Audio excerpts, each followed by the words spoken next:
Did you know Japan's greatest warrior won his final battle with a piece of wood?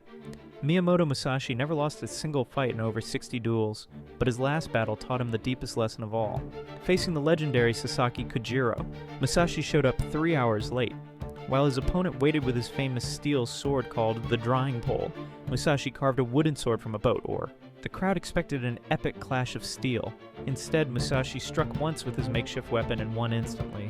This wasn't luck, it was wisdom in action. Musashi understood something most people miss. Rigid thinking kills. Adaptability wins. After this victory, he retired from fighting forever to focus on art and writing.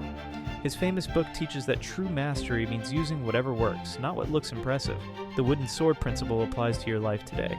Sometimes the simple, unexpected approach defeats the elaborate one. Don't get trapped by fancy tools or complex strategies. The best solution is often the one right in front of you. Master adaptability, and you master life.